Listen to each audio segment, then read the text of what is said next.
Hey guys, Atsumi here. I know I've been silent on my Twitch and YouTube for about over a year now, but with the release of Elden Ring, I've gone pretty much 100% silent on all platforms. But after about roughly 100 hours of playing with the completion of the game, I'm more comfortable to talk and post about it now. This will have some minor spoilers, so if you're still playing through, I'd recommend you come back at a later date. I won't be showing any gameplay, just standing in this undisclosed location and talking about my experience. So, I'm gonna be honest here, this is my second character. I originally started on a Confessor, but after running around and exploring the open world for I'd say about 9-ish hours, I'd not really found a weapon that was dex scaling to replace the short sword it started with. And not wanting to upgrade a weapon I didn't like with the stones I was finding, it kind of made me want to restart.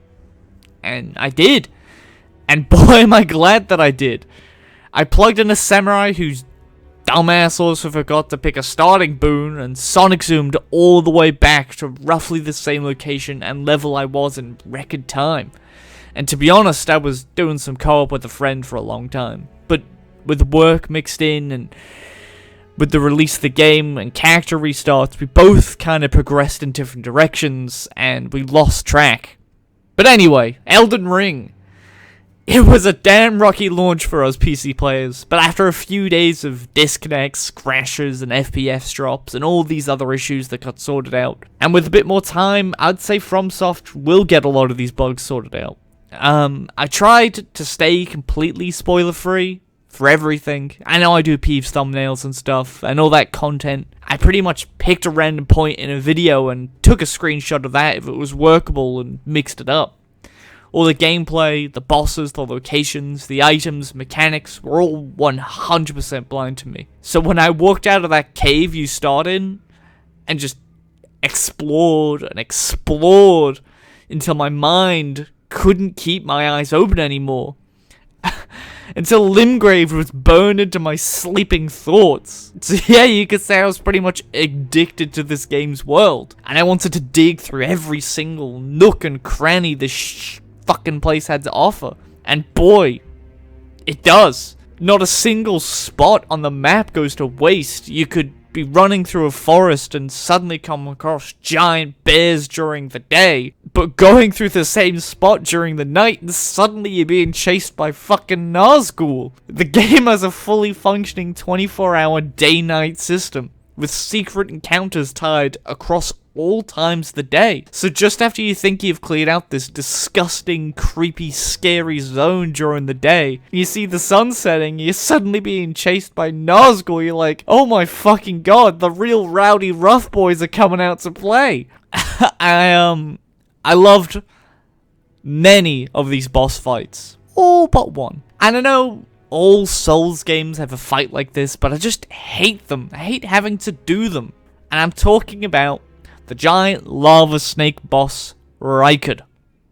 My character couldn't even hold the weapon without being 100% naked. The damage it did was awful, and I had to upgrade it to +5 with my somber stone slabs before the thing did any, decent damage. I don't understand why FromSoft included this. It's just the Storm Ruler fight all over again, and the Dark Souls 3 giant disappointment.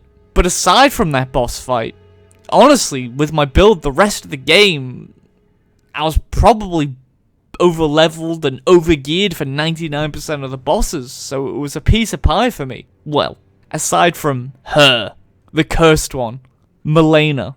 She pretty much countered my character. My Uchi didn't stagger her, and the damage I did to her was healed back, and her whirlwind AoE attacks were just completely unblockable with my character. After beating my head on a wall for about 4 to 5 hours and learning her attack patterns and dodging well enough to break through phase 1 and to get her into phase 2 and dying to that another 2 hours just trying to just dodge the Scarlet Rot AoE she did, that, you know, going into that fight and just her instantly killing you and you're like, oh my god, not again, not again. And it just, it infuriated me. But, you know, it's the one fight that pretty much counted my character. She was probably the hardest solo boss I've ever done in a Souls game. But, asking some of my friends in Discord later, they said she was easily bodied by the Strength Faith build, and the Int Dex build one was running. So maybe my Pure Dex build wasn't good enough. I didn't have any spells, aside from, you know, Cure Rot, Cure Poison, Faith, like 10 Faith or whatever. You know, aside from that. Yeah. The music for the game, though, it was astounding. Absolutely, just so many memorable tracks. The art direction was absolutely amazing.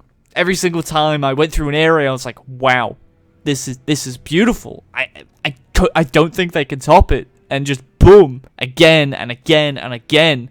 Just some crazy new idea, some beautiful location, a vast landscape of insanity, depravity, and disgust. The Norse/Viking aesthetic that FromSoft and Giorgio Martin cooked up really, really did wonders for this game. That only slightly beats out my favorite, Bloodborne. So my final score for Elden Ring, I'd say about a 9.5 out of 10. The perfect score sadly got lanced by my Serpent Hunter. I got the Frenzy Flamed ending, fuck the world, let it all burn with chaos, gonna do an imp build next, shoot some pew pew frost magic and shit so I can touch Ranny's feet. Later, suckers.